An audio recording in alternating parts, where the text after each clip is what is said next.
Cohabitation is where a couple begins living together but choose not to marry or enter into a civil partnership.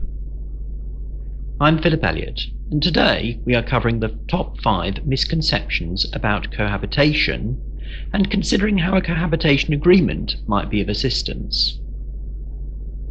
Number 1. The common law marriage.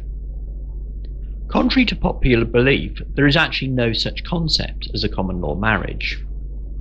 The law makes a clear distinction between the rights of married couples and civil partners as compared to cohabiting couples. Without any contractual obligations, the law sees you as two individuals. Number 2.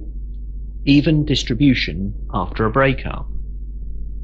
If you are not married or in a civil partnership and the relationship breaks down, the assets of the parties are unlikely to be distributed evenly, as instead they will remain with whichever party has them. Number 3. Ownership of the house. Regardless of contributions made by one party, the law's default position is to put the ownership with whichever party has their name on the deeds.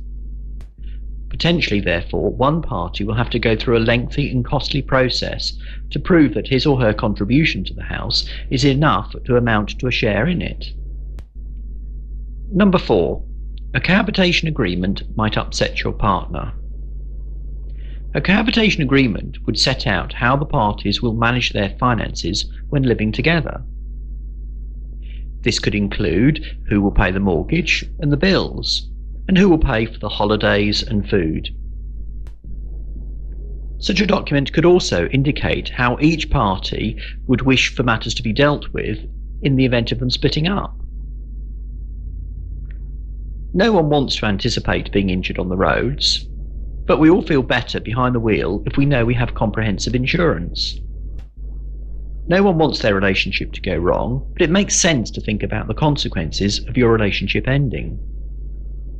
It is a lot easier to make sensible decisions when not under pressure. Entering into a cohabitation agreement with your partner at the start of the cohabitation can save time, heartache, and financial headaches if things do go wrong. Number 5. The cohabitation agreement will never be used. Some couples understandably have the mindset that they will be together forever, and as such that there is little point in them spending money on having such a document drawn up. They believe that the relationship will not break down, so they won't need to think about how to divide their assets. Nevertheless, it is better to be safe than sorry when it comes to this, and such a document will give protection to both parties.